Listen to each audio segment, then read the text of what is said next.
I ask Dr. Paul Michael Taylor, our esteemed guest, to please begin his very interesting talk. And the heading of the talk is looking backward and looking forward, um, uh, Sikh heritage at Smithsonian. Dr. Paul Michael Taylor, it is our blessing and our privilege to have you here today. Thank you, sir. Thank you, sir, Dr. Jaswant Singh Sachdev. I am honored to be here speaking with your group. I hope you can hear me okay. Yes. If at any point the sound fails, we know the technology that happens, so please let me know. So I'll work around it, hopefully, with my computer here. So let us begin. Waheguru Ji Ka Khalsa. It is really an honor for me to be able to speak with your group here. And the title of my talk, I will show by sharing the screen now. I hope that should work. Let's see. The title is Looking Back and Looking Forward. Can you see me? Okay. Yes, absolutely. Okay? Okay, I'm going to start the slideshow animation. Here, let me slide. Yeah. And yes. So it's a pleasure to be here. And when I say looking back and looking forward, what I'm talking about is our Sikh Heritage project, which was the first time that there was a dedicated effort at looking at Sikh heritage within the Smithsonian Institution, which is America's National Museum, which began in 1854. I will leave off the long history, but I will say that this was a new area for us and for me, and I am so grateful to really many people who are probably on this Zoom meeting and many others, Sikhs, who have taught me so much, and I'm still just learning, so I look forward to learning more from all of you. But our goal was to set up a Sikh Heritage project. Now, that did not arise out of nothing, and the exhibition is probably the flagship project, but there have been many other projects since then and before then. This exhibition opened in 2004 and introduced to a very large American audience for the first time who Sikhs are and where the Punjab is. The exhibition was called Sikhs Legacy of the Punjab. And, you know, I got some flack from that inside the museum community. They'd said, you can't have two words in the title and nobody knows what either one of them means. It has to be one word that nobody knows what it means. And then the other one they do, you know, you can say, blah, blah, blah, ceramics from Thailand. Or you can say, masterpieces from blah, blah, blah. But you can't have two words. And they said, people don't know who Sikhs are and they don't know what the Punjab is. So you have to change the title. And I said, that is the point. We want people to know who are the Sikhs and where is Punjab. So we really made that effort. And, you know, when this exhibition opened and until it closed here and started traveling, we had about 7 million visitors coming to the museum each year, and they had the opportunity to see this exhibition. Now, the vast majority, now some people came just for this exhibition because they were interested in this topic, but the vast majority of those people came to see other things.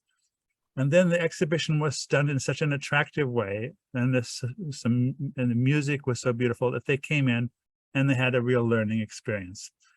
But what I want to say is about looking back and looking forward, how we got started. And thanks to the generosity of a few people who came and talked with me in the year 2000, we set up something that was able to be called the Sikh Heritage Project. Now, you should understand that to do an exhibition or any other project, no normal museum will ever just say, okay, we're going to agree to do this, and here's the space for it. You find something to put in. You have to have a well-developed proposal of what it's going to be, who the audience is, what you can put in it, and so on. So it's a long-term effort to develop that.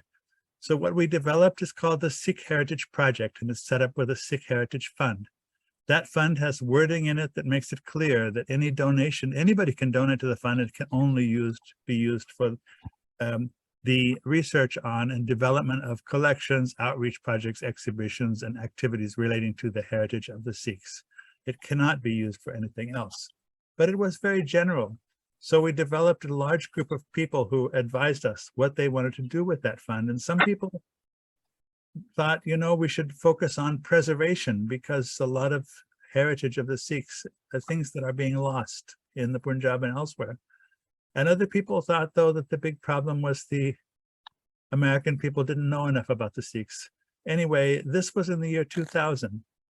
When the exhibition opened in 2004, a lot of people thought maybe the reason we went... I'm getting an echo, I hope you're not. Many people thought that the reason we had this exhibition is because of 9/11. And so that's why people needed to learn more about the Sikhs and who they were, that they're not the Muslims who were responsible for 9/11 and so on. Actually, that may have made the exhibition more important, but it was not at all what happened. We had very generous people, Dr. Amrik Singh Chatta, Dr. Chowdhury and others very early on who set up a fund with broad purposes. And that allowed us to do a series of lectures and other activities, which led eventually to this exhibition. Now, I'd like to just sort of walk through the exhibition a little bit, but we don't have time to do much of that. So I want to mainly use it as a way to go off from the exhibition to look at other topics that relate to this broader project that are continuing today. So the exhibition was in Washington first, and then it traveled many other places, and it began with a section. Some sections are absolutely essential, like describing the age of the Sikh gurus and who the first 10 gurus were. This is part of that. We had some portions of the exhibition that were permanent, and this is part of that, what you're seeing. There's a large graphic panel of one of the Indian miniature paintings of the 10 gurus. Dr. Taylor, there's a lot Yes. of echo. If you could do something about it. Thank you for telling me. I don't have... It's okay now. Can you hear me now? Yes. Okay. When we have the original miniature paintings, the kind of paintings that are gouache on paper usually, then we cannot keep them on display for very long. You can have them on display about 6 months in the light, but they're fragile, so they have to be taken out of the light. So that's why in the permanent sections that you see here, we had a graphic panel with a copy with a lot of detailed information about that painting. But the original painting was present at the opening. And then a few months later, we had to change it, and we had a rotating series of originals, but the permanent core of the exhibition stays the same through time and as it travels. The painting that is with gold and gesso on wood that you see on the right is a much more stable kind of painting that can last in the light for years. Similarly with the paper material, such as the Janam Sakhi, some examples were of sturdy enough paper, like the one that you see. I think you can see my cursor pointing to it here. That's sturdy enough of paper that it could stay in the light, but we could change the pages every few months. But this was so fragile, and I'll show some pictures of it later, that we realized we would never be able to actually display the original without a lot of work. And I will just make this general comment about exhibitions and the purpose of a heritage project is that exhibitions can be very good for collections, and they can preserve collections. So they are opportunities where you can really do some extensive conservation work and study.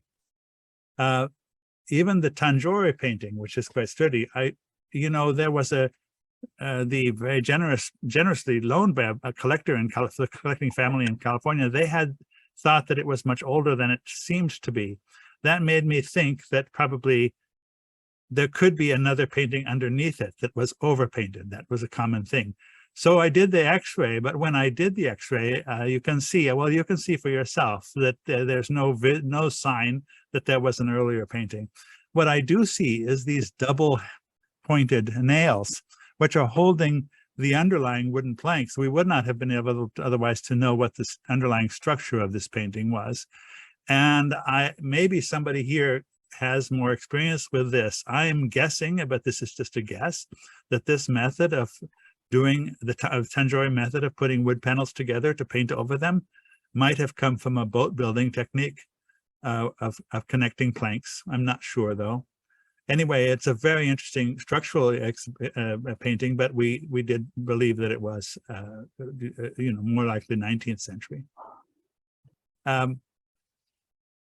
We met with a lot of people to try to decide what would be a way of expressing Sikhism and important aspects of the Sikh heritage in a limited amount of space. And it was widely agreed in these meetings that the Golden Temple, the Darbar Sahib should be there. And the Malik family from California came forward and actually managed to arrange for the same person who had made the temple model in the Amritsar train station to make a model that we could use. And that model was even as recently as when we launched our book in 2019 on the Japji Sahib, it was brought to Richmond and made a part of the book launch. But anyway, it's been a very successful exhibition to describe this. But the interesting thing is that this is what came out of our discussions with community members in California and many other places. And that is really how the whole structure of the exhibition developed. And these parts of the exhibition process became the focus of their own press. Devinder Singh is shown here with the model that he was producing in India and was about to get shipped to Washington.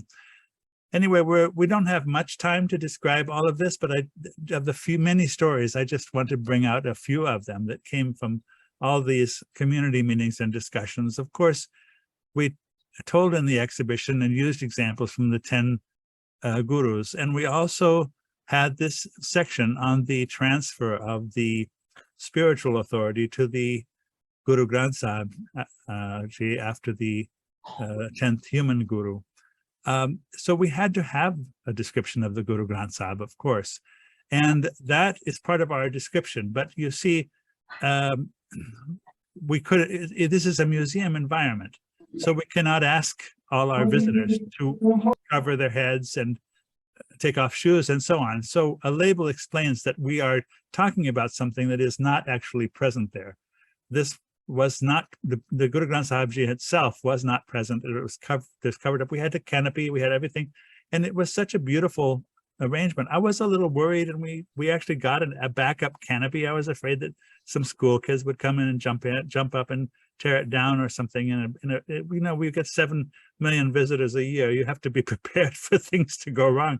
But it was just such a serene environment that actually, even though not far away, there's an exhibition on African culture that was constantly getting, people jumping on it and so on. This never happened here. We were very fortunate. Anyway, ironically, this whole part of the exhibition about the Guru Granth Sahib Ji was one of the most popular things that people always remembered afterwards when we did our survey. And yet there was no actual object there. That's the amazing thing. So I sometimes use this in museum discussions.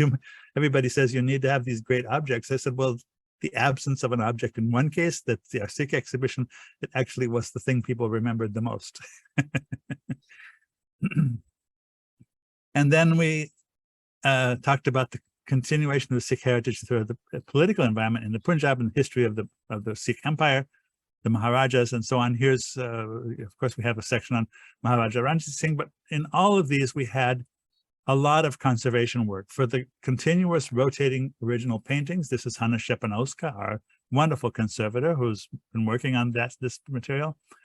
And this is actually, we used folk paintings alongside Grok, and this is the kind of painting that you can purchase, and we did purchase, and thanks to the generosity of our donors, some of these in India, alongside very rare paintings that were loaned by art collectors.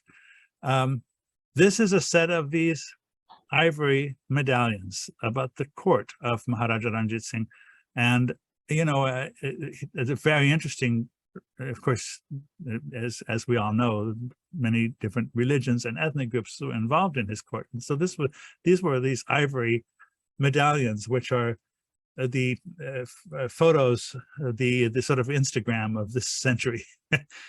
But what I want to mention about these, and this is why I say exhibitions can be very good for collections, is that very often they are kind of in danger and they're stored in collections, but the way they were saved, like you just saw, was attached to velvet.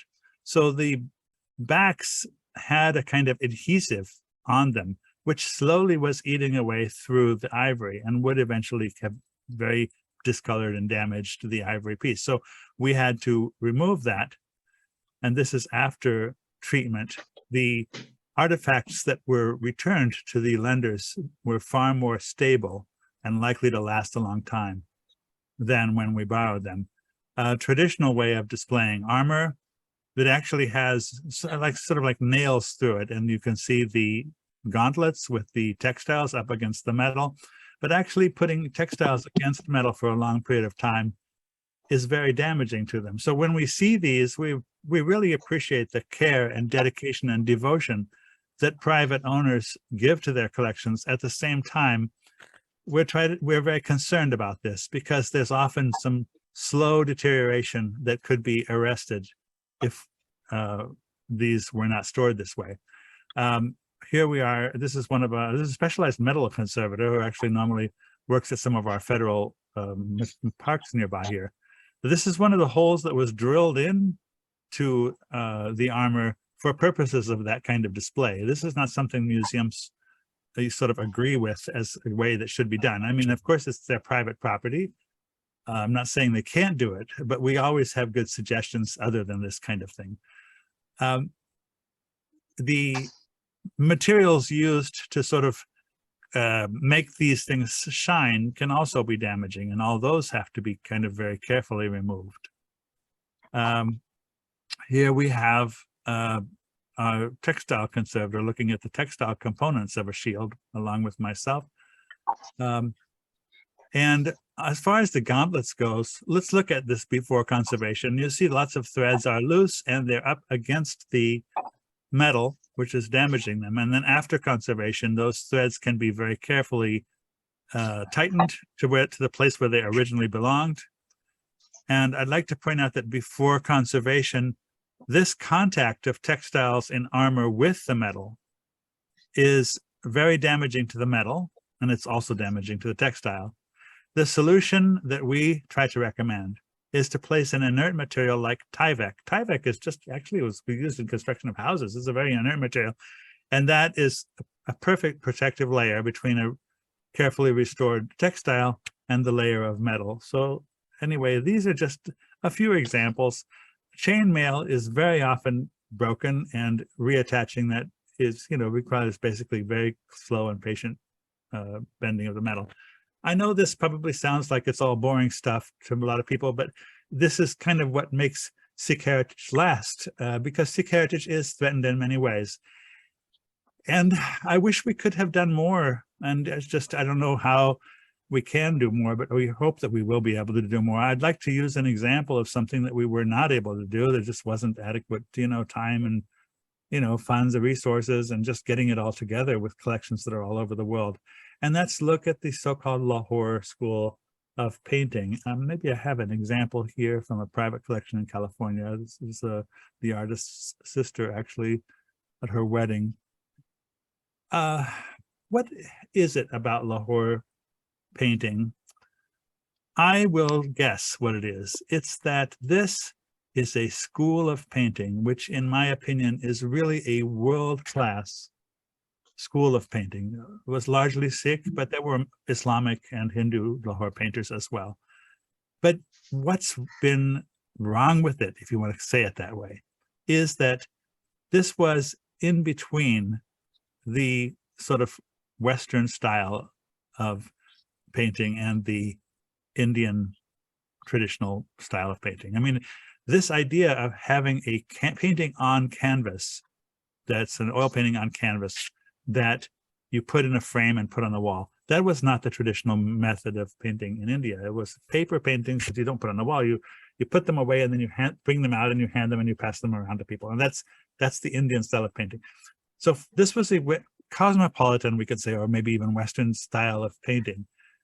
But the subject matter and the artists and the audience was all from South Asia.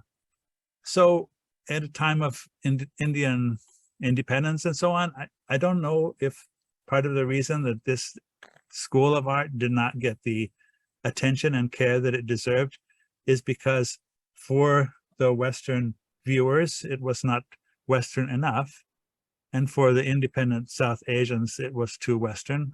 I don't know why, but I do think that this is a beautiful school of art. And what's happening to it is that all over the world, wherever it is, in South Asia or in collections in the United States or Europe, the nature of the painting and the paints used and the canvas is such that this flaking is taking place. And you can see that, and I show that this little section here, over here. So because of that, what we have is a magnificent school of art with the works of this school suddenly starting to just disappear wherever they are all over the world.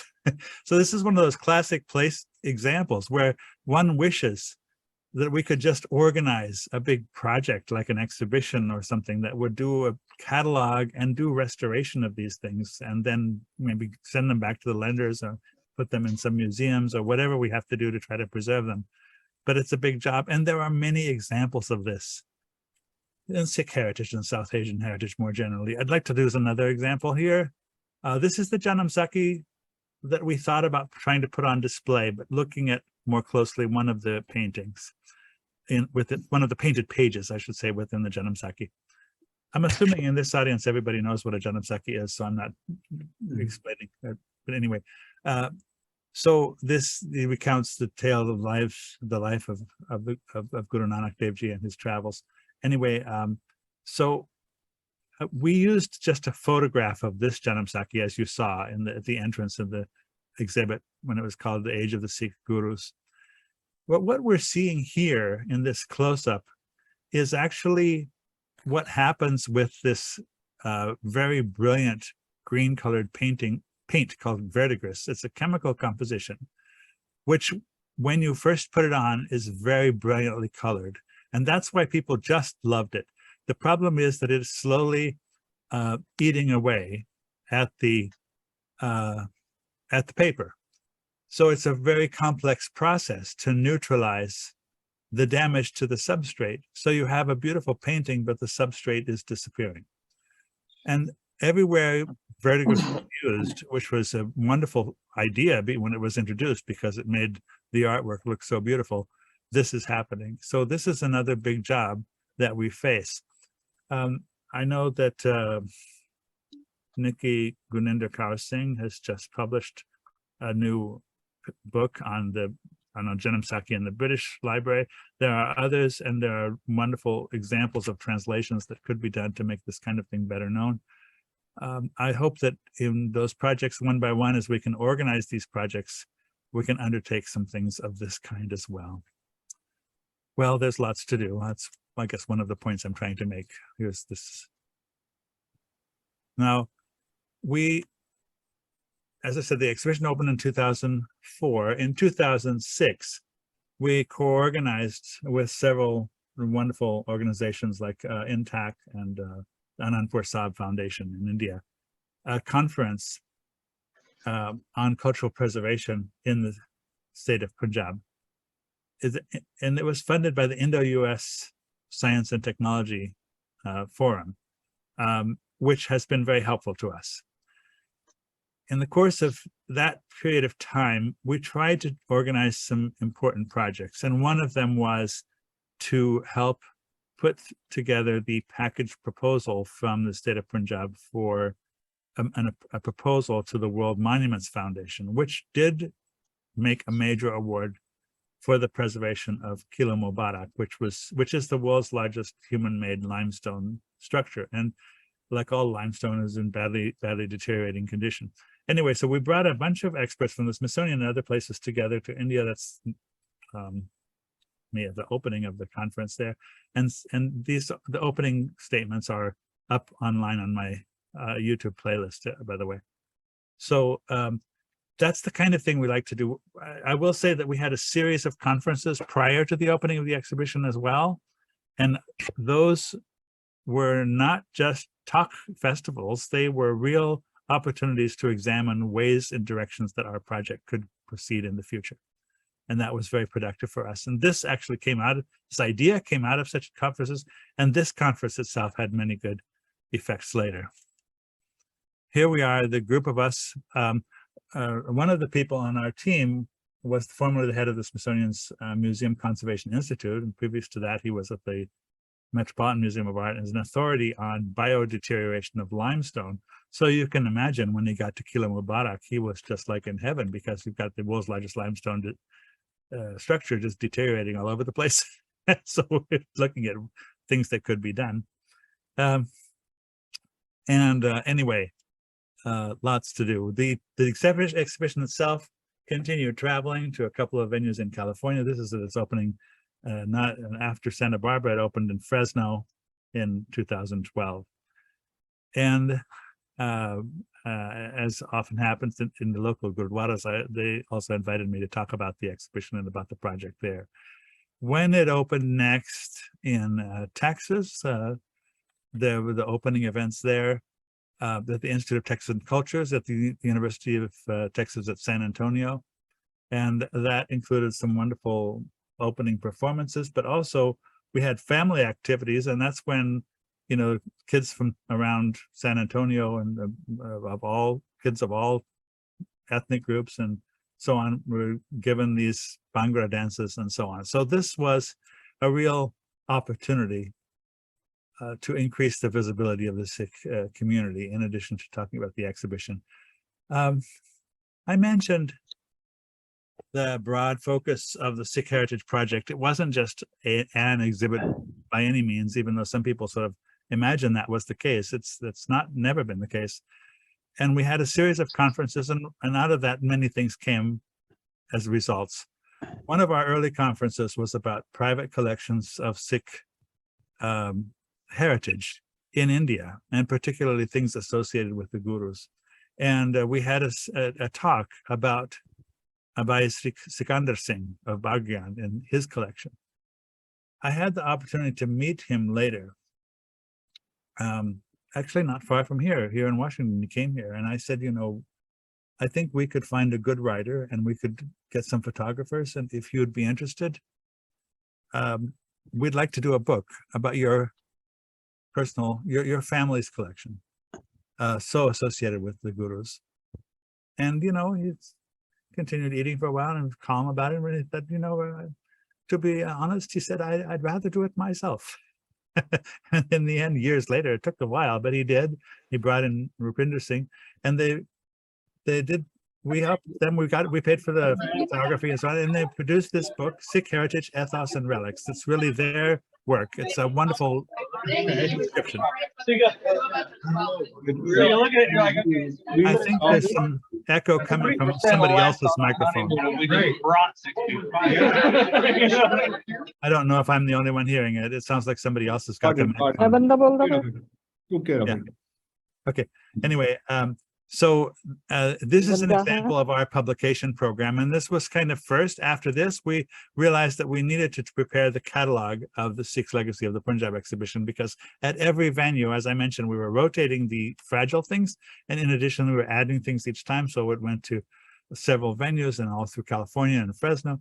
And then when it got to Texas, we said, this is for Texas, we're going to have the book. So in 2014, we published this book, which has been a very widely used sort of introduction to Sikhism.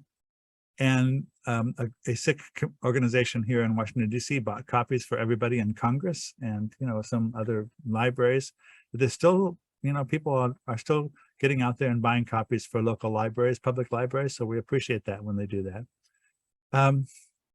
So this book continues having a lot of good effects. Then you know, I had talked with Dr. Kapani for some time about his collection, because he was a major lender to our exhibition.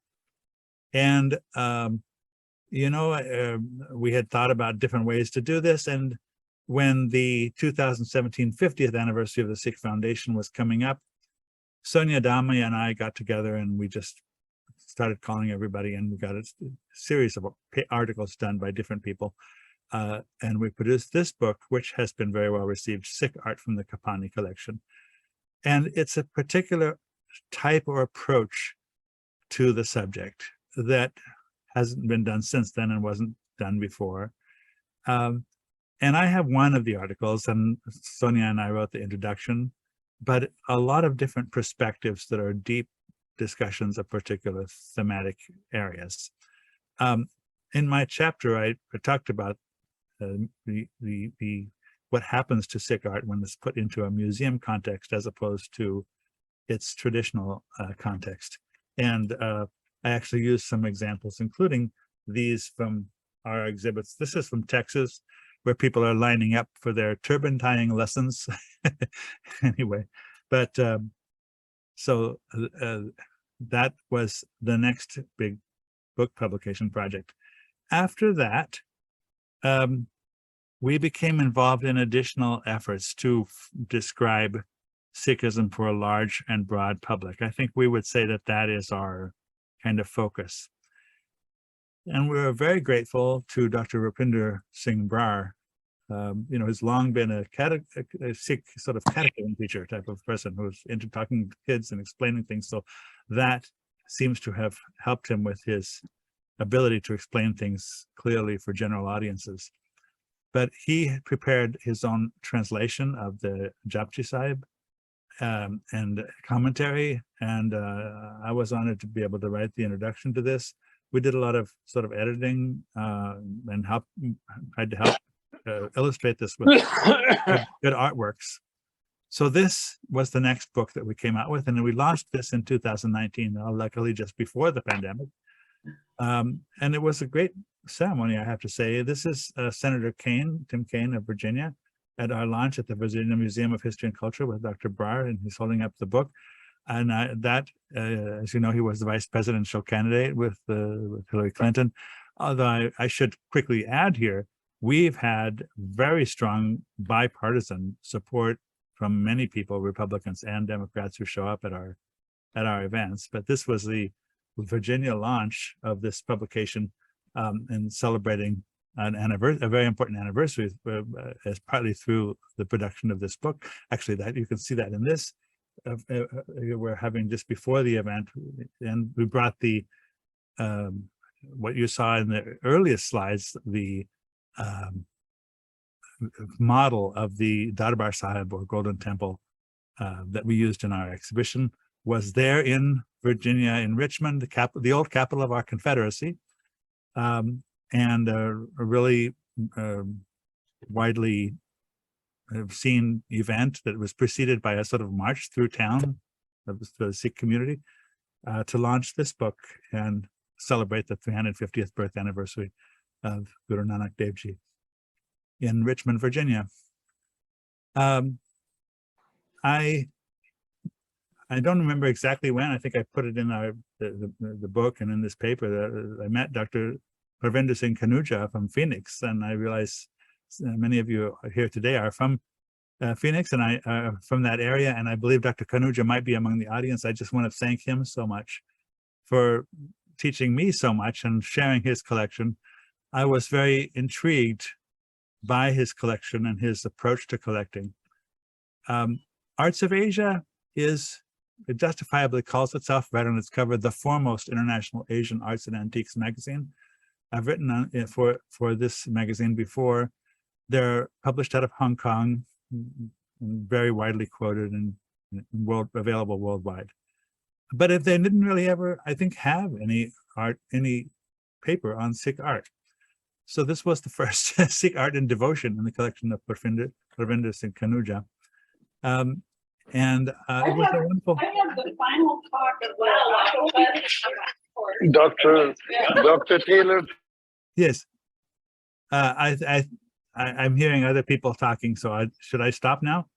I think we could have any questions or answer later on after he finishes. Yeah, Dr. I'm just at the end. This is actually Dr. Kanuja's paper is almost the Yes, end. yes, we'll talk Yeah. at the end what he has to say. So, and from that paper, I was going to say, grew this beautiful book, which has just recently been published, The Splendors of Punjab Heritage. And this is on the Kanuja family collection. And if Dr. Kanuja is in the audience, which he is, he should really be the one talking about this book, but it's a wonderful opportunity. It's been a wonderful opportunity to prepare what is probably the biggest real source book of information about Punjabi heritage. And so this is something that we're very proud to have been able to produce. I said looking back and looking forward. I don't think this book is looking back. I think it's looking now and forward, because it's really, there's a lot still going on with this book and its distribution. It's now in almost all the major research libraries.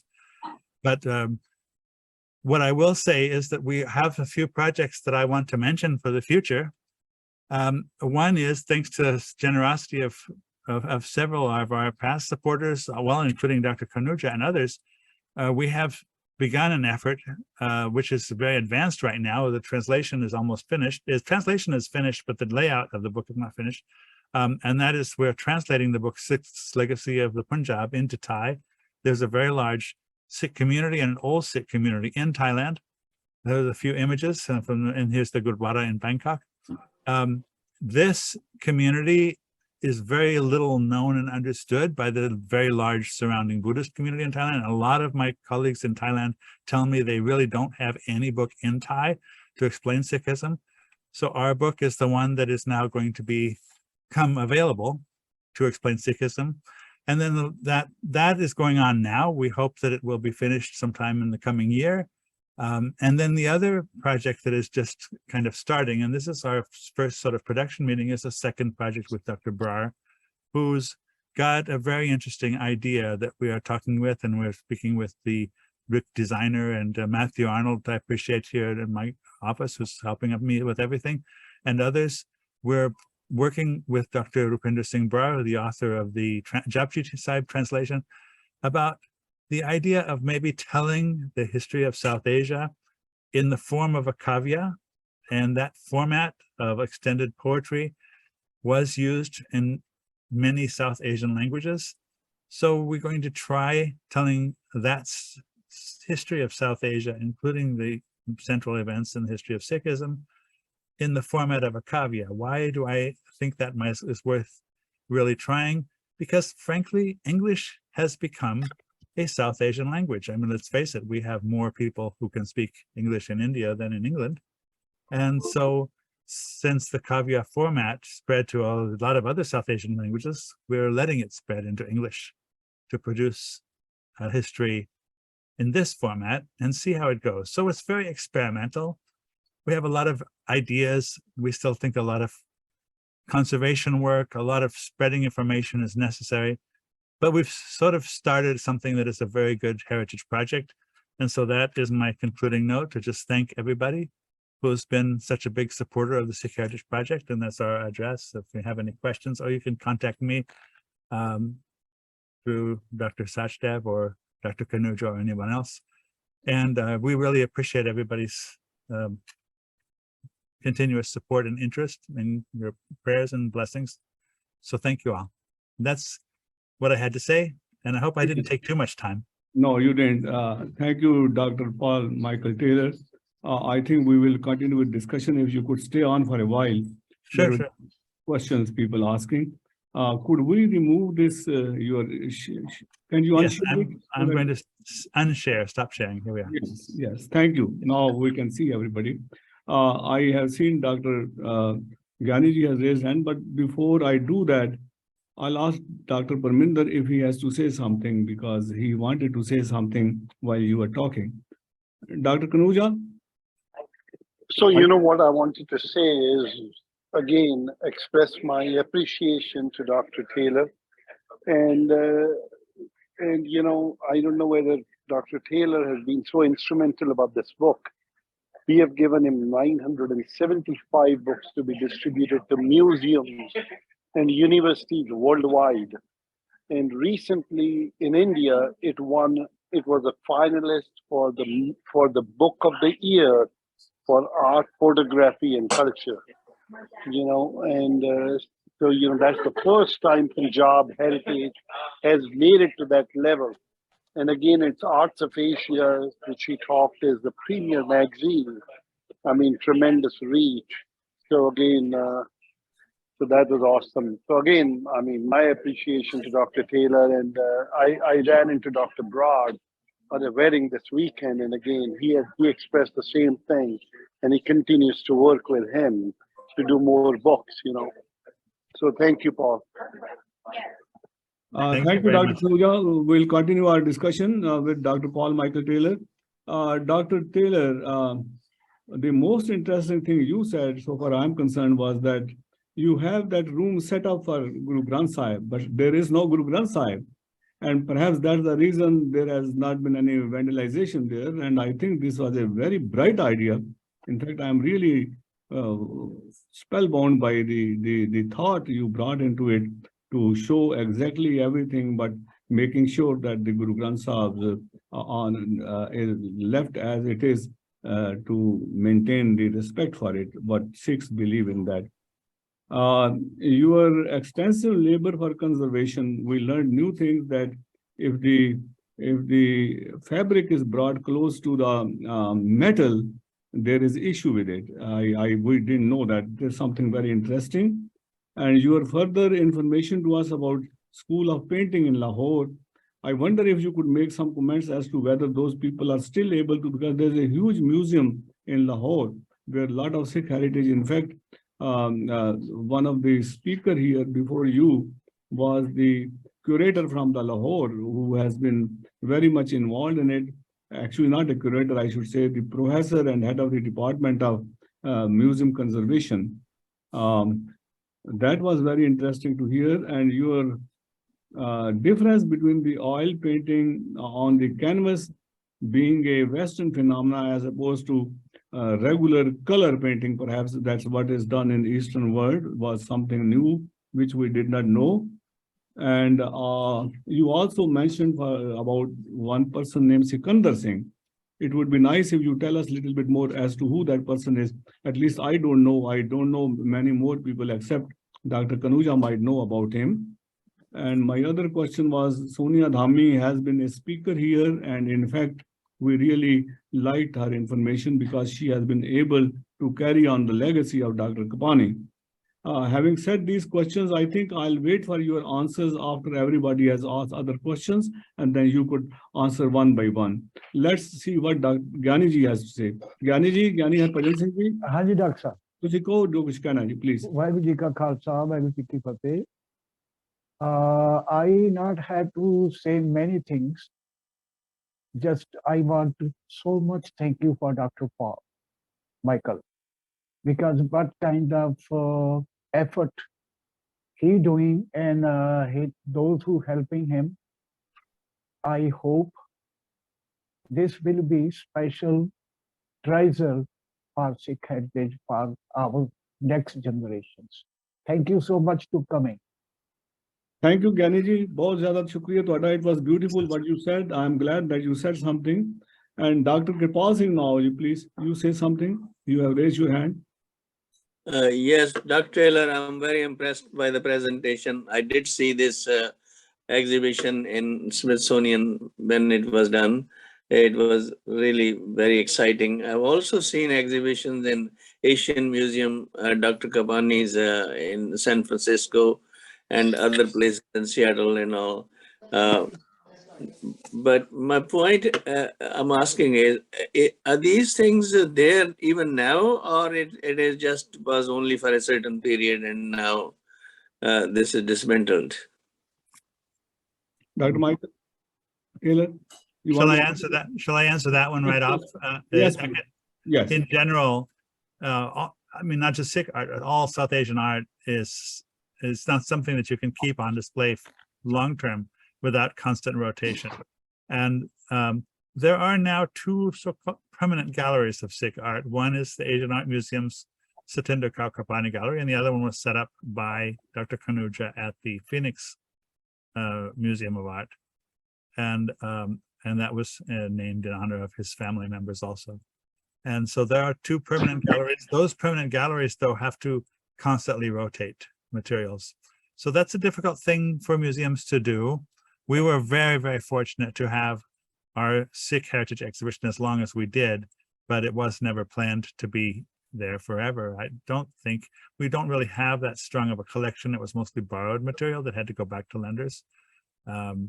So there are not many museums that would be able to support a full permanent long-term Sikh heritage collection on an exhibition. I think that there are other forms of permanence, though. I mean, there are books, there are websites, and so on, and loan exhibitions that can be rotated, have a certain advantage over the kind of exhibition where it's the same thing over and over and over again without change. Thank you. Another thing I like to ask is, there are some more modern artists like twin string twins, like them. Are they also, their paintings are also shown in these exhibitions, or? Absolutely, yes. We had from the Singh twins, we had their really iconic painting, 1984. We had the painting. I'm now forgetting the title, but we looked at their family's history, and actually these are rotating paintings because they rotate like all the other paintings did. But we had a large section of our Sikh exhibition here and in other places as well, dedicated to contemporary Sikh art. So the Singh twins were there, Arpana Kaur, and others were all included. As I mentioned, I didn't have really time to walk through the entire exhibit, but the book, the entire text of our book, Sikh's Legacy of the Punjab, which is catalog of the exhibition, that's available online. So you can look on my academia site, for example, and you can see it. If you look under academia, under Paul Michael Taylor, and you look for the title, you'll see the book itself, and you can download it for free, no charge, and look through it. So we've tried to also distribute copies. We've been distributing lots of copies of all our books, including, as Dr. Kanuja mentioned, he very, very generously made it possible for us to distribute copies of this to research libraries around the world. Thank you. Thank you. Dr. GB Singh, Colonel GB Singh, would you want to say something? Are you around?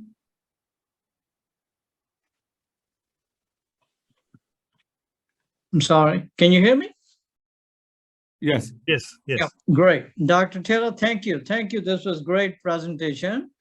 Let me give you a little bit of background. Somewhere around 2005 or 2006, when I was active duty in the Army, my commander came to me and he talked to me about your exhibition. He really enjoyed it. Anyway, I want to bring up something to you. This may be of interest to Smithsonian as well as you. There's a gentleman in the US Congress, which is not that far from where you are. Yes, out the window, I can see that. Right. His name is Tom McClintock, McClintock. He's a 4th District Congressional District from California. And he has been doing some sort of a interesting research project for years, and that is the very ethical virtual foundations for our country, United States. And he has linked that Sikh religion is the one that comes closest to those virtues, those ideals. And 5 years ago, I was with him and we started to talk about the Second Amendment. And he's a conservative ideologue, so this is really important to him. And where did this idea of Second Amendment comes in, the right to bear arms? And I brought it to his attention that 92 years before it became a Second Amendment, this idea was presented by Guru Gobind Singh in Punjab. And it caught his attention. And he said, you know what? That's something we need to work on it. There's quite possible that very idea, it filtered into the United States via Europe or whatever, but that's something I think this would be of interest to Smithsonian. And you may be, if there's an interest there, you may want to call the congressman and start this process. If there is an interest, you can always reach me. But I always felt somehow that Second Amendment made it all the way from Punjab into United States, and this is where the connection is. I think that's already all I have to say. Very Oh, interesting. Yeah, interesting. Well, there was certainly a lot of influence from North India generally via many routes into European and American philosophy and thinking and literature and so on. Thank you. Thank you again. Dr. Sardar Harminder Singh ji, ਤੁਸੀਂ ਹੱਥ ਖੜਾ ਕੀਤਾ ਬੜੀ ਦੇਰ ਦਾ, unmute ਕਰ ਲਓ. Hanji, Vaiguru Khalsa, Vaiguru Fateh. First of all, thank you, Dr. Paul Taylor. I had the opportunity to meet you 2-3 times, and I was also there when the inauguration of the exhibition took place in 2004, and also had conversations with you because you living in DC area, you worked closely with all the local organizations, which I was part of it. And then I also had the book which I read, Tanuja Foundation's, The Splendor of the Sikh Heritage, beautifully done with unique pictures. Internet. Your internet. has Yes, thank you very much. But the sound has somehow Stop. frozen. I think internet issue, right? Dr. Paul Michael, say something. You were saying something. Okay, no, I'm sorry. I was just saying, I believe the sound has frozen, but thanks very much for those comments. We did work a lot with local organizations at that time. And yes, the photography in this book on the Kanuja family collection, the photography has been done really quite well. And there were a lot of choices. And I will say that the collection continues to grow. And we were joking, we're going to have to keep doing these supplemental volumes or something.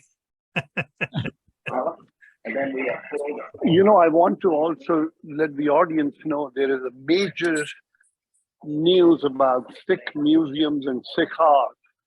The Royal Ontario Museum in Toronto is putting up a full-time Sikh art gallery, 2,500 square feet, being organized by Suresh Bhalla. And that is going to be really at a premium, permanent museum, you know.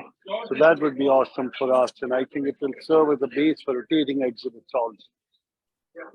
Thank you, Dr. Thank you for the info. Dr. Kulbir Singh, would you want to say something? Unmute yourself. Yes. Yes, please.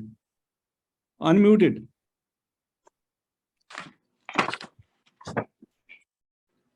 You are not unmuted yet. You are not unmuted, Dr. Kulbir Singh. Okay. Thank you, Dr. Sachdev ji, for giving me the space and time.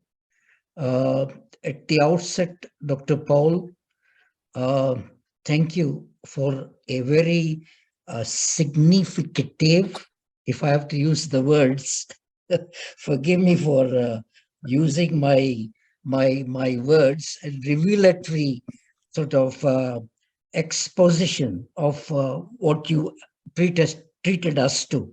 It was just fabulous. And for a person like me, who is not exposed to the technological side of things, whatever you said came as a revelation, frankly, to be very honest with you. I was privileged, for that matter, to have splendors of Punjab heritage art from the Kanuja family collection, the very book which was given to me by Dr. Kanuja, and I consider myself as blessed and privileged. And in this book, for that matter, you have an introduction, and I read that introduction word for word, to be honest with you. I've read it twice, and based on that introduction, I have one or two questions to you. One is when Dr. Khanuja speaks about the Punjabiyat. You see, when he says there is, the book describes everything which is related to the Punjabiyat. It takes me back to the days of the former Prime Minister of India, Vajpayee. And the Vajpayee doctrine, as we know, he had stated at that time, when he was the Prime Minister from 1998 to, I believe, 2004, his statement stands very kind of very prominently. He had stated about his insaniyat, Jamhuriyat, and Kashmiriyat. I hope you know what I'm trying to say. And by that he meant humanity, peace, and upholding the sanctity of the people of Kashmir. And for that he was respected all over the world. And the Kashmiris also supported him there. What I'm saying now is that when you mention the Punjabiyat, if you can touch on that, Punjabiyat, the book is trying to give us the Punjabiyat side of it. And the last part is, there was one quotation on the part of Dr. Khanuja, and at the end of the day, collecting is for the community and also to safeguard the art. If you can touch on that. Thank you for the time. Thank you for the time. And once again, congratulations, my warmest felicitations to you for a brilliant treatise. Thank you so much. Dr. Taylor, would you say something, or should I move on to next? Dr. Taylor? He's blocked. I'm sorry, can you hear me now? You want to say something Yes. to Yes. respond? Or? So I would say that so many things have been brought up, and I just really thank Dr. Kulbir Singh Gupta for his comments. Both his comments and the earlier comments that had asked me to talk later about, for example, who was Bhai Sikandar Singh. But starting with the most recently noted comments about Punjabiyat, I was really in my essay talking about the arrangement of the types of objects shown in the book, because the book, of course, you're faced with heritage of the Punjab, splendors of Punjab heritage, and there's just so many kinds. So some kinds are types of material culture. Sometimes they're sort of images of heroic figures. There are lots of different ways of dividing up the kinds of materials. But then there's also these cross-cutting themes. And I was commending the choice of that theme, Punjabiyat, because Dr. Khanuja himself, not I, but he himself wrote one of his essays that contributing to the book about that theme of what he considers this indigenous representation of Punjabi culture, which kind of embodies the themes also of Sikhism. So it's that search for the kinds of examples of material culture that you can express in a collection, expressing that theme, paintings and so on, that I thought made a very nice set of concluding chapter about Punjabi heritage. As for the quotations, there were quite a few good quotations, and I think these discussions that I had early on led me to think that I should write the paper about Dr. Khanuja's approach to collecting. I'd heard that from some other collectors too, and actually there is a paper coming out soon, I hope, in another journal that I helped set up, actually, as the Sikh Research Journal, published by the Sikh Foundation, about his numismatics collection. But there's a lot of sort of things that I picked up, both from him and from Dr. Kapani and others, about the nature of collecting, and really I can say that as an anthropologist, we shouldn't be surprised at this. The way the approach to collecting that people take who are very thoroughly Sikh themselves in terms of their thinking and their religious dedication and so on is rather different from a lot of other types of collectors. So, for example, his early focus on collecting coins does seem to relate to Sikh sovereignty, because you have to be a sovereign nation to be able to make your own coinage. And that has been a characteristic of that has been brought up by a lot of coin collectors who are Sikh. And I quote some numismatic literature by American collectors of coins and European collectors of coins who don't usually mention that characteristic of having anything to do with their interest in coins. So there are some differences I've noticed. And certainly, I think collecting can be a form of sewa in that way. And I do think that that's what has happened. And I commend everyone who does that. And whatever our religion, the idea that we are serving other people and serving humanity, serving God is a very appealing thing. And that's what I see collections can do. I would like to mention this in light of another comment, which I think has been made before this today also, about the nature of conservation work, metal and textiles and so on. And actually, we do see in traditional villages and so on in the Punjab, sometimes old manuscripts and old manuscripts of the Guru Granth Sahib Ji, for example, which have beautiful old artworks in them. When they get kind of tattered and torn, they're burned. So they're destroyed. And that's a form of devotion. I'm not saying anything is inherently wrong with it. It can be.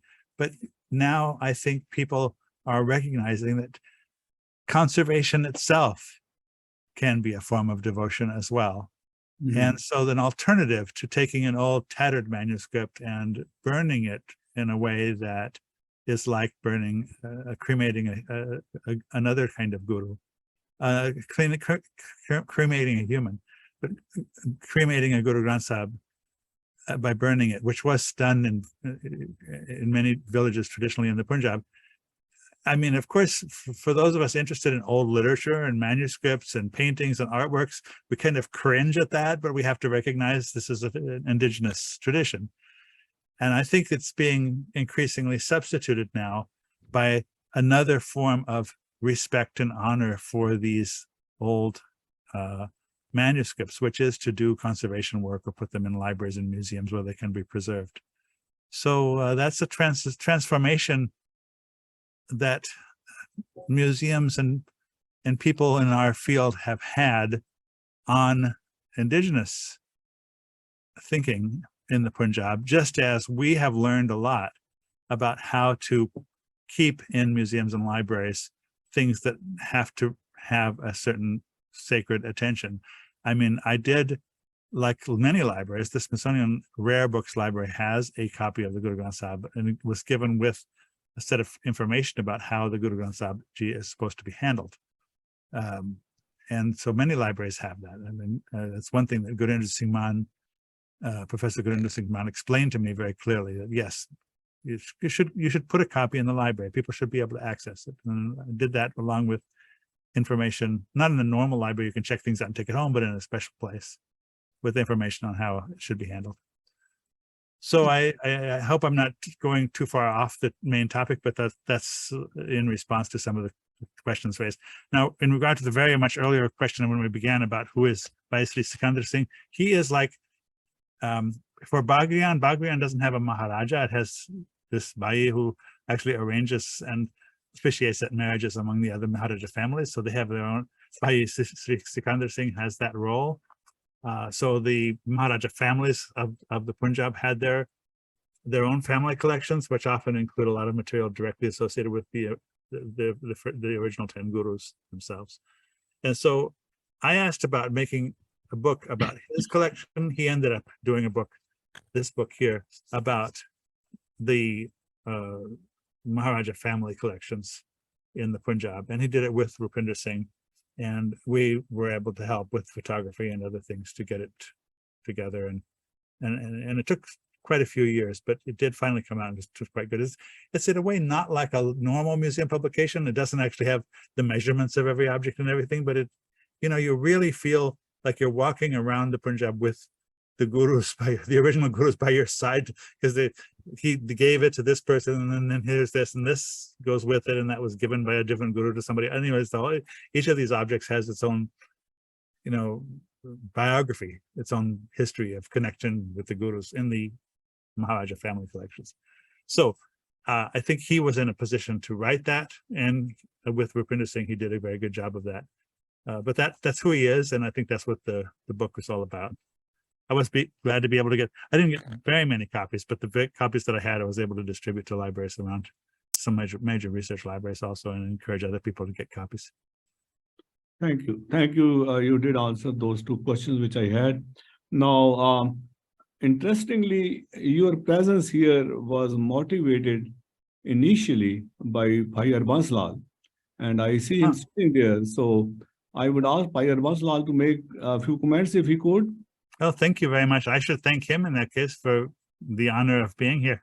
Bhai Harbans Lal? Well, our whole Sikh community and Punjabi community is very fortunate to have a friend like Paul Taylor.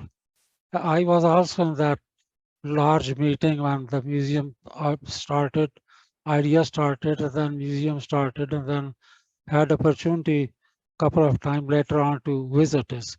So his devotion and his work with this from the deep of his heart is very much appreciated and very valuable. I learned a lot of things from his collection.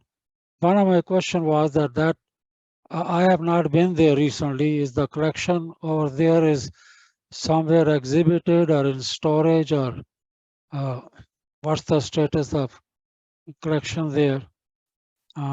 But what I wanted to say is that the institution like Smithsonian is a world-class institution. I don't think there is any other institution like Smithsonian, and a number of people, several million people visit there every year. We are very fortunate that we have a leg there through Dr. Paul Taylor. So that's what I want to say. We'll keep in touch. Thank you. Thank you very much. Thank you very much coming over. Thank you, Bhai Harbans Lal, and I really thank you for informing me to have Dr. Paul Michael Taylor. So that was very beautiful. Before I move on and ask Tejwant Singh Malik, who has brought a very interesting point, to say a few comments, I want to ask Dr. Taylor one thing. He made a comment that in Punjab and elsewhere, wherever Sikh population happens to be, they try to burn the old scriptures of Guru Granth Sahib or old volumes of Guru Granth Sahib.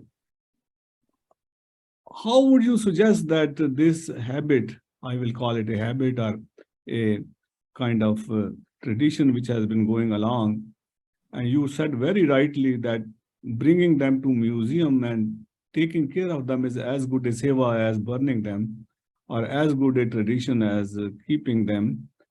How would you suggest what should be done to inform the people or make them aware of this dire need, and this old custom needs to be curtailed? Yes, thank you very much for everybody's comments, and certainly thanks so much to Dr. Harbans Lal for suggesting the invitation for today, and for all you've done for attending our earlier meetings and so on.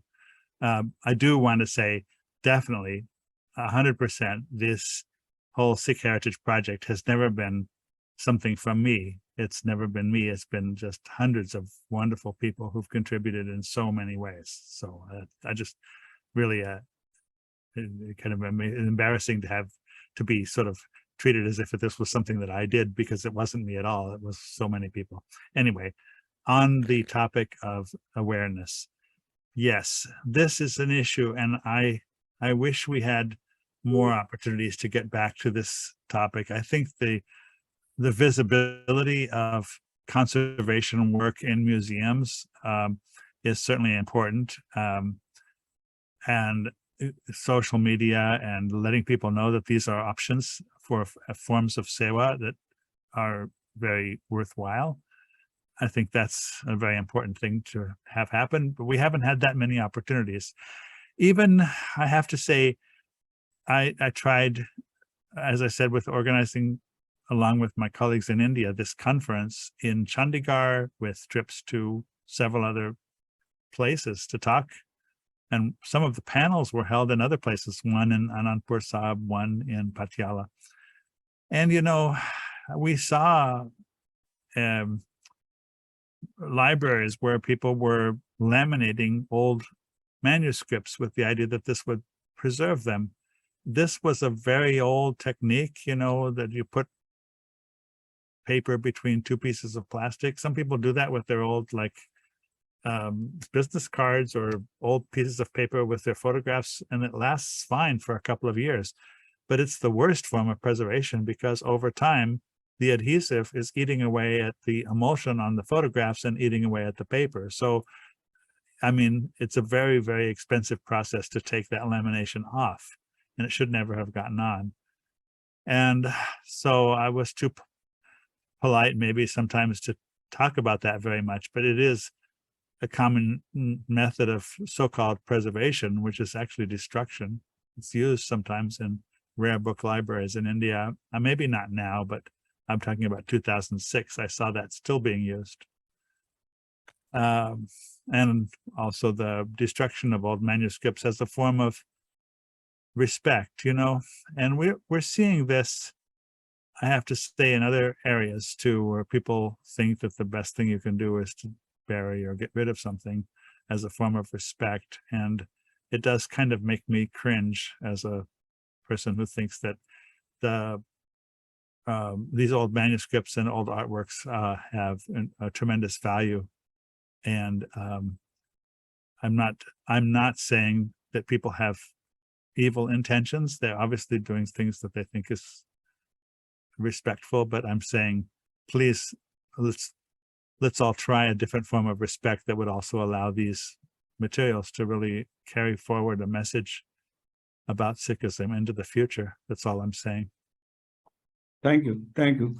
Dr. Surjit Singh has brought in a very interesting point. Dr. Surjit Singh Pati Sahab, are you there? Anji, please talk to yourself, explain to us about the musical instruments you were talking about, please.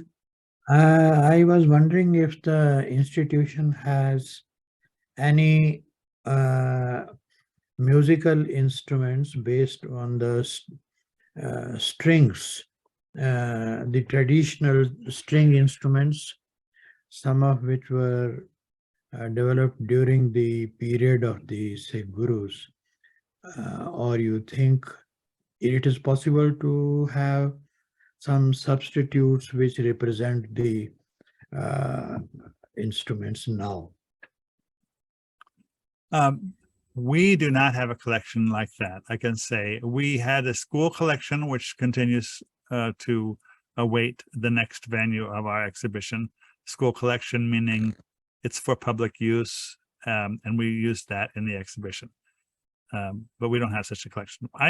We do have events where such instruments are used for the anniversary of Guru Gobind Singh Ji. We did a very wonderful concert at the Reagan building and a conference about Guru Gobind Singh, which is actually also visible on my YouTube channel. So you can see that conference. And we invited the Raj Academy Conservatoire, that's Yogi Surinder Singh, who has been trying to reproduce the original instruments and talking about how important it is to use original instruments. So I'm not taking any particular side. This is a big debate in the Sikh community about what's the right kind of instrument to use. And some people say, the harmonium was introduced later and so on, but it's very widespread and widely used, and certainly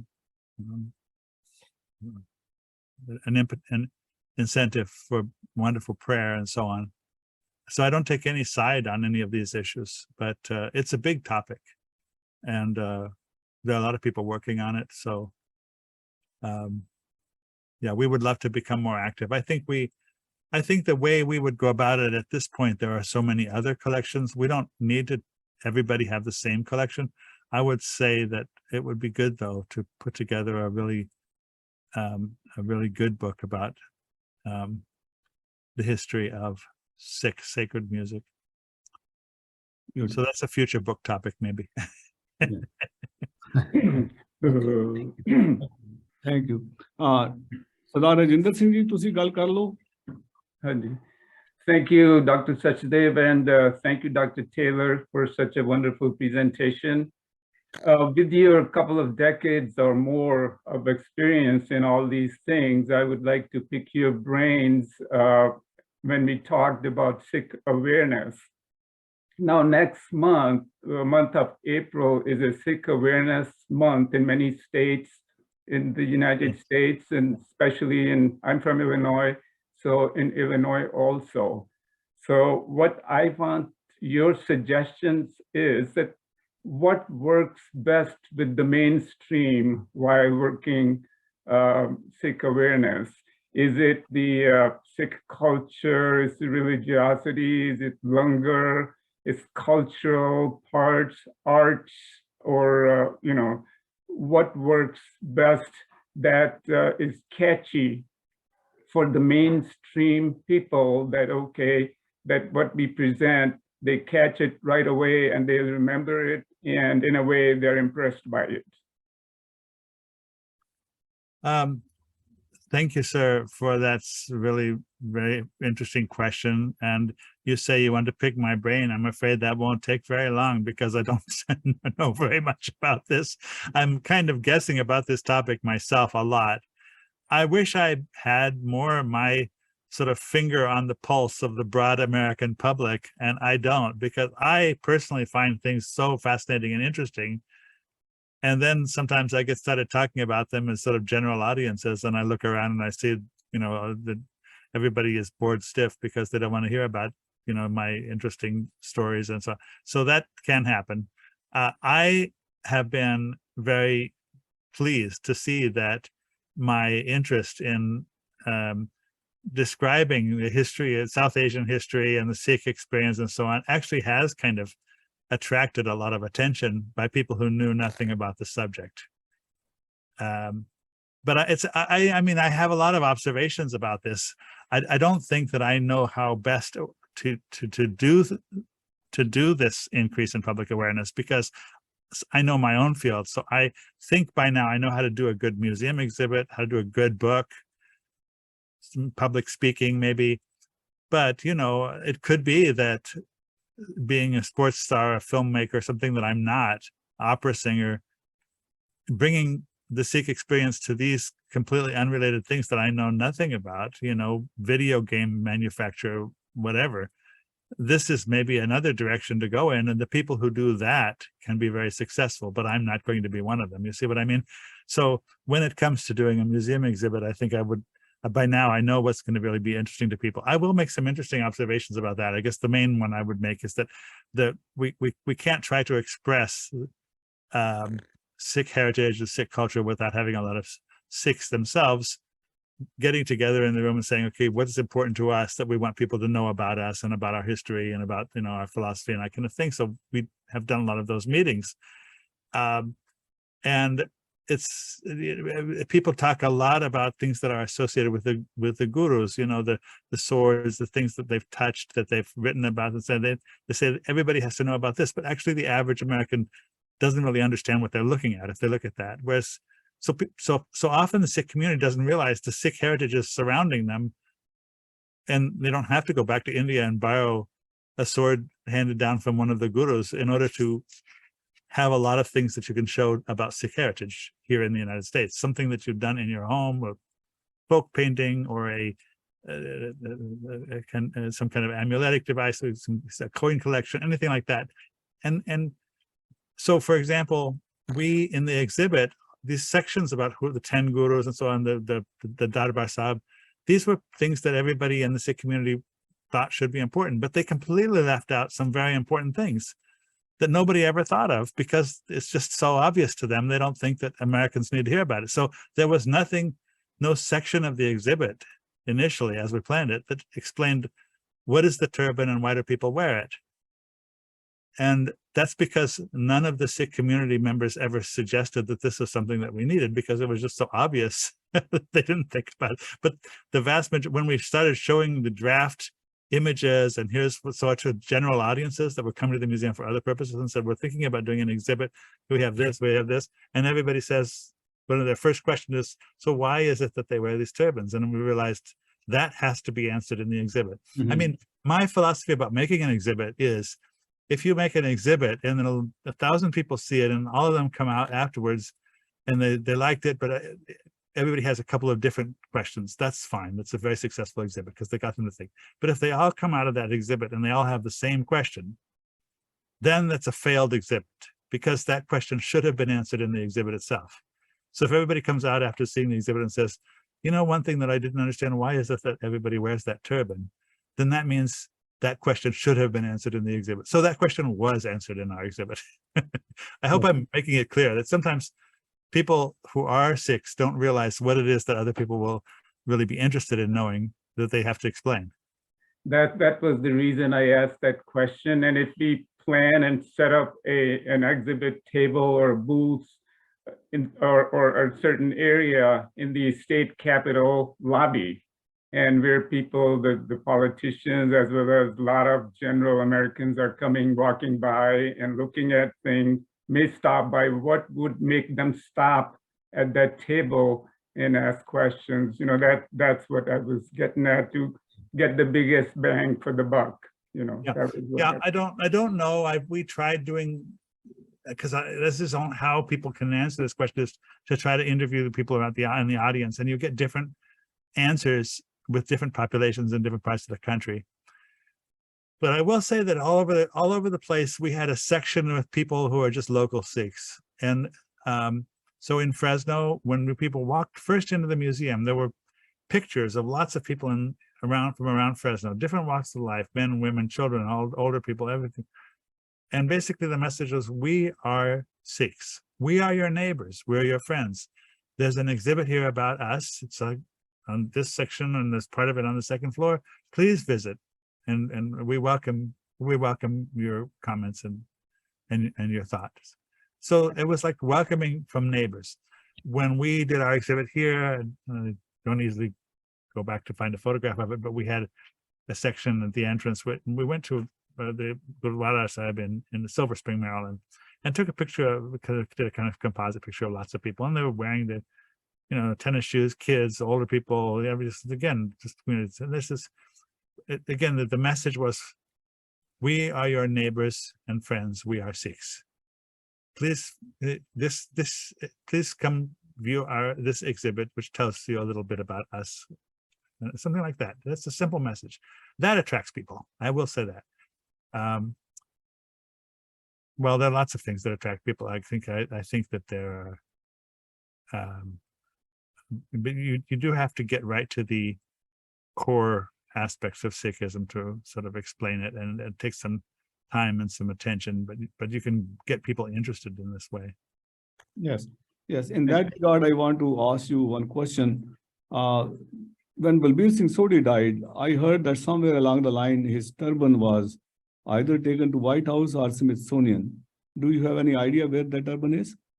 I mean, the Smithsonian has 19 museums, and it's a big place. It's possible, but I think I would have heard if it came here, and I never heard that. Yes, okay. So probably it's with the White House, right? Now, I see Tejwant has been asking a question. Tejwant, you want to say what you have to say? Tejwant Singh? Malik? Are you still there? Tejwant Singh? Okay. Dr. Umkar Singh, you want to say something?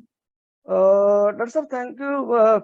Congratulations and thank you very much, Dr. Paul, for these all great efforts and today's valuable presentation. Vaheguru Ji Ka Khalsa. Vaheguru Ji Ki Fateh. Dr. Avtar Singh, you want to say something? Okay, I'm unmuted now. If you like Okay, me to yes. talk to. Idwan, Okay. please. Yes. First of all, I want to thank Dr. Taylor for his wonderful eye-opening things that most of the Sikhs don't know. There's a couple of things. You talk about the conservation of the Guru Granth Sahib. Sadly, culturally, we have taken Guru Granth Sahib as we call it a living guru. What is living guru is the wisdom given in that, not in the book itself. So when people pass away, people burn their people's cots, their beds, everything, unfortunately. So we have to learn this kind of mindset from the Jewish family of ours, Jewish friends of ours, who keep the Torahs and they're handwritten. I wish we could handwrite everything. However, because our Gurbani says that we should have Gurdwara at every house. So I have Guru Granth Sahib at my house. So when these things have started happening, then lots of printing presses came along, westernized. So the handwritten things didn't were stopped there because the demand was more. And unfortunately, because of this tradition of putting everything on the pyre, it has to be changed because nothing to say. In Guru Granth Sahib doesn't say anything like that at all. So it's sort of man-made old custom that is destroying our religious heritage, put it that way. Thank you very much once again. Thank you. Yes, you basically are reinforcing what Dr. Paul Michael Taylor is saying. Anybody else has any comments? Dr. Avtar Singh, you wanted to say something? Dr. Avtar? Dr. Arinder Chadha? Anyway, if there's no one, I think we all spent almost a quarter to 2 hours on this talk. It was so interesting. And Dr. Sachdevji, Hanji. can I just have a question for... Yes, please. Just a small question for Dr. Paul. Yes. When publishing the translation and the commentary on the Japji of Satguru Nanak Ji, what was the effect of it on you? I know it's something which is personal, and there might be an emotional take on that, but I would be interested to know. I hope you don't mind the question. No, I can just say that the opportunity to read the Guru Granth Sahib Ji was something I appreciated very, very much.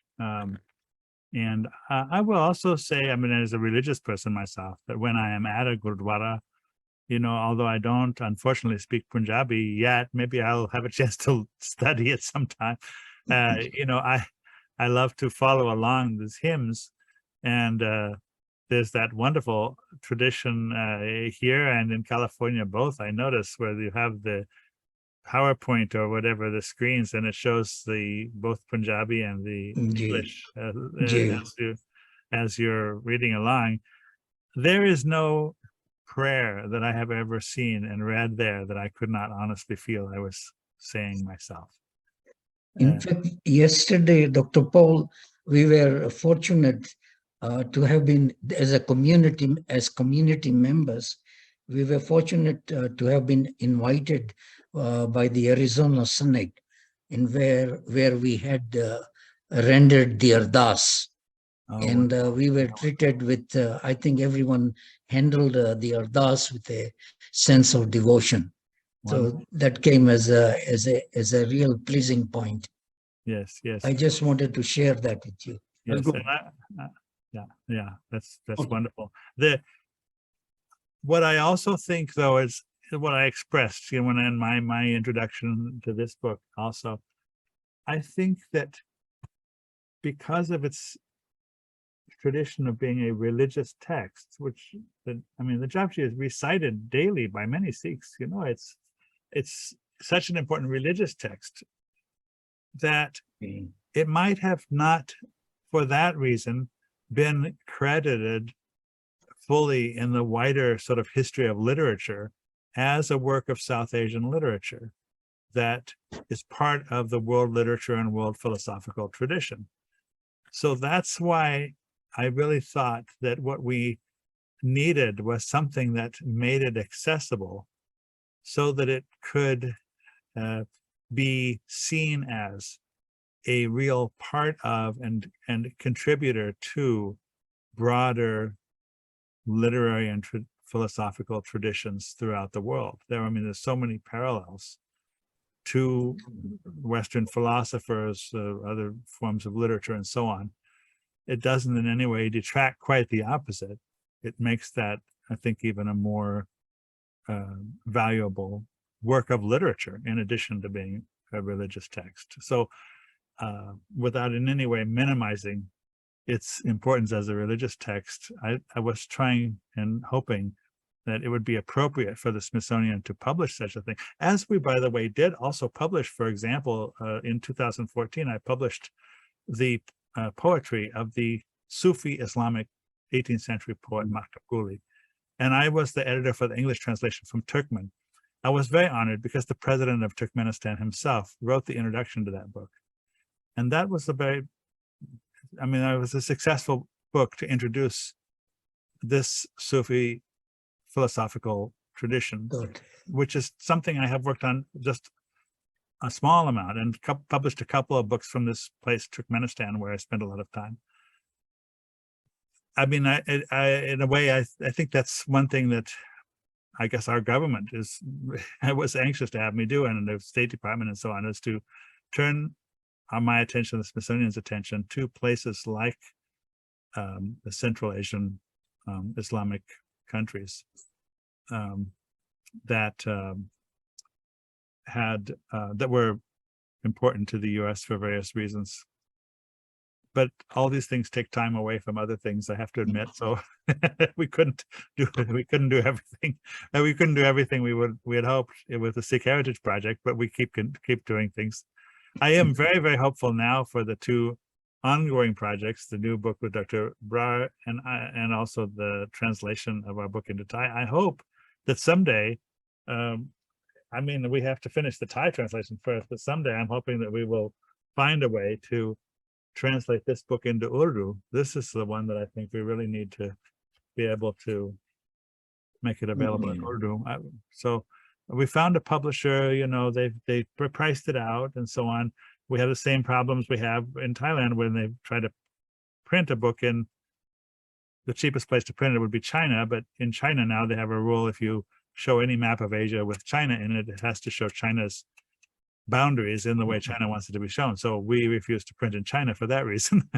Anyway, there are all these sort of details that when you start doing something, it sounds like it'd be wonderful to do and it would be so simple, and always everything you start to do turns out to be more complicated than you think. But anyway, somehow we manage, and we hope to have many more good projects. And we're very, very open to suggestions. I think I can already see and can hear from your comments that there are a lot of brilliant people on this Zoom meeting. So I hope if you have ideas that you will pass them along, and we can make those also part of our Sikh Heritage Project. If there's any way the Smithsonian can be helpful to the kinds of things that you're doing, that you yourselves are thinking of.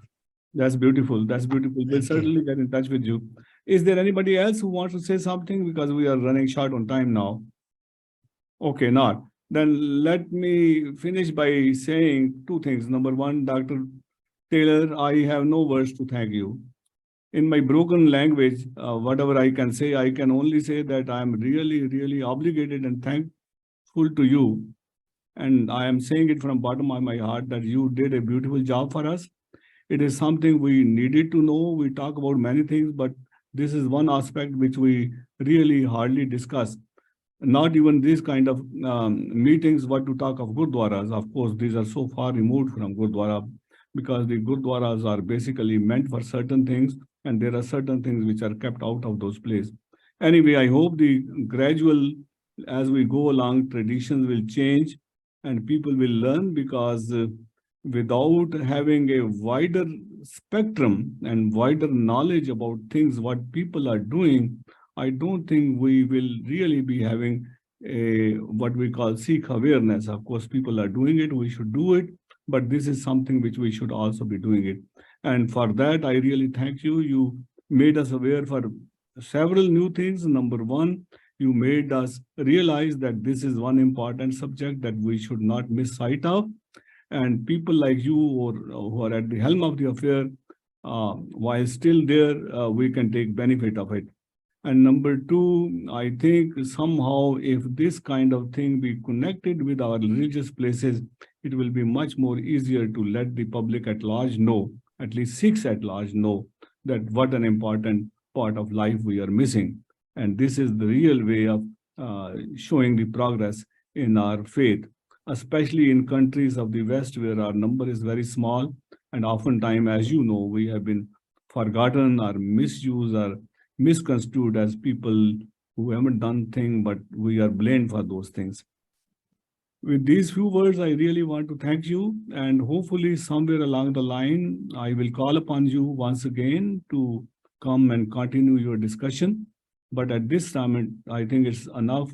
We have spent almost 2.5 hours, little short of a few minutes, and your persistence and your perseveration, not only in your life, but in this conference was openly visible to us. And for that, I really want to thank you, Dr. Paul Michael Taylor.